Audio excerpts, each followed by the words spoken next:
नमस्कार दोस्तों, स्वागत है आपका मेरे चैनल पे। दोस्तों आज हम बात करेंगे MMRCA 2.0 के कैंसिल होने पे, क्योंकि दोस्तों जैसा कि आप जानते हैं इंडियन एयरफोर्स ने 114 फाइटर जेट खरीदे जाने थे और इसके लिए 6 कंपनीज कंटेंडर के रूप में भी है। लेकिन दोस्तों 2 साल तक कंपनीज को कहने के बाद अब ऐसा लगता है कि इंडिया अपने लोकली बने फाइटर जेट के साथ जाना चाहेगा। तो दोस्तों इसी के ऊपर बात करेंगे। चलिए दोस्तों शुरू करते हैं। दोस्तों हमारे chief of defence staff Bipin Rawat ने एक मीडिया को इंटरव्यू देते हुए कहा कि कंट्री की एयरफोर्स का प्लान है कि वह लोकली बने लाइट कॉम्बैट एयरक्राफ्ट तेजस को जल्दी ही शामिल करेगी और अपनी घटती हुई स्क्वाड्रन स्ट्रेंथ को बूस्ट करेगी। उन्होंने बताया कि उन्होंने एडिशनल 83 जेट का ऑर्डर दे दिया है और इससे पहले 40 एयरक्राफ्ट का ऑर्डर ऑलरेडी दिया जा चुका है और इसकी टोटल कीमत $6 बिलियन है। और उन्होंने कहा कि इंडियन एयरफोर्स अभी लोकल कॉम्बैट एयरक्राफ्ट की तरफ ही जा रही है। अगर दोस्तों किसी ग्लोबल टेंडर की बात की जाती है, इसके बारे में उनसे पूछा गया तो उन्होंने कहा कि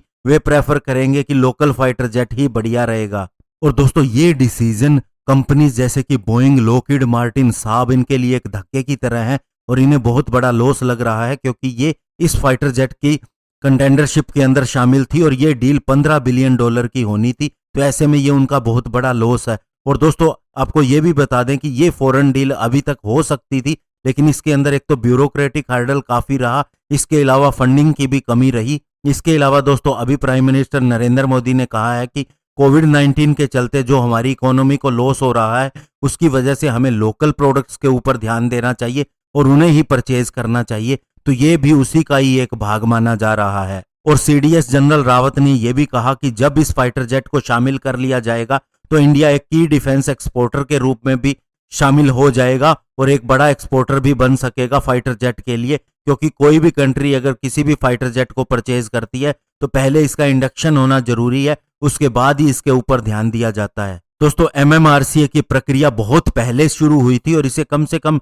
10 से 12 साल हो चुके हैं, लेकिन बाद में दोस्तों MMRCA 1.0 की डील थी जिसके अंदर 126 राफेल फाइटर जेट खरीदे जाने थे $11 बिलियन के अंदर। तो दोस्तों इसे 2015 में रद्द कर दिया गया और बाद में केवल इंडिया ने 36 प्लेन ही खरीदे। लेकिन दोस्तों अप्रैल 2018 के अंदर इंडिया ने फिर से एक ग्लोबल टेंडर जारी किया जिसके तहत वे 114 फाइटर जेट खरीदना चाहते थे और इसके लिए दोस्तों बहुत सी कंपनी सामने आई, जिनके अंदर बोइंग, लॉकहीड मार्टिन, साब, इसके अलावा रशिया की सुखोई कंपनी भी सामने आई। और इन फाइटर जेट में से 85% का निर्माण इंडिया के अंदर ही होना था। और जबकि आपको बता दें दोस्तों इंडिया अभी भी तीसरा सबसे बड़ा मिलिट्री स्पेंडर है, लेकिन फिर भी हमारी आर्मी, नेवी और एयरफोर्स के पास में पुराने वेपन अभी तक भी काम कर रहे हैं। और अभी चूंकि दोस्तों इंडिया का अब शिफ्ट हो रहा है लोकल वेपनरी की तरफ, ऐसे में जनरल रावत ने कहा कि डिफेंस फोर्सेस बहुत लंबे समय से बाहर के प्रोडक्ट यूज कर रही हैं, लेकिन अभी लोकली इस्तेमाल करेंगे तो हमारी इसके लिए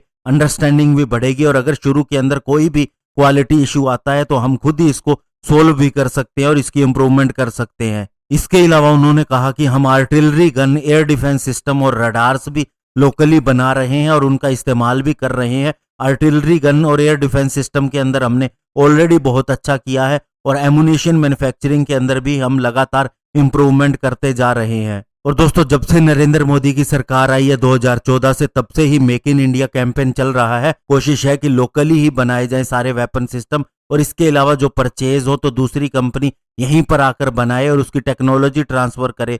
इसके अलावा हमारी अभी 42 स्क्वाड्रन होनी चाहिए 2 फ्रंट वार के लिए, लेकिन अभी ये सिर्फ 31 स्क्वाड्रन है। और अभी दोस्तों इसके अंदर बढ़ोतरी होनी शुरू हुई है, क्योंकि अगले 2 सालों तक 2 स्क्वाड्रन राफेल की भी आ जाएंगी। और दोस्तों 123 तेजस मार्क 1A के आने के बाद में उसके बाद जो नया फाइटर जेट आएगा वो तेजस मार्क 2 वर्जन का होगा। इसे मीडियम वेट फाइटर भी बोला जा रहा है, जिसकी पहली उड़ान 2022 में हो सकती है। और दोस्तों 2019 के अंदर US, चाइना और इंडिया टॉप 3 कंट्रीज थी सबसे ज्यादा मिलिट्री के लिए स्पेंड करने वाली। उसके बाद रशिया और सऊदी अरेबिया का नंबर आता है। और दोस्तों आपको बता दें कि इंडिया ने इसके अंदर $70 बिलियन खर्च किए, लेकिन अभी कोविड-19 महामारी की वजह से कोशिश ये है कि ज्यादा खर्च ना किया जाए और ज्यादा से ज्यादा बचाया जाए। तो यही कारण है कि अब लोकली फाइटर जेट के ऊपर संभावना बढ़ गई है। ऐसे में MMRCA 2.0 कैंसिल होता दिखता है और इसके ऊपर अगर गवर्नमेंट ऑफ इंडिया का कोई और आधिकारिक बयान आता है तो मैं आपको जरूर बताऊंगा।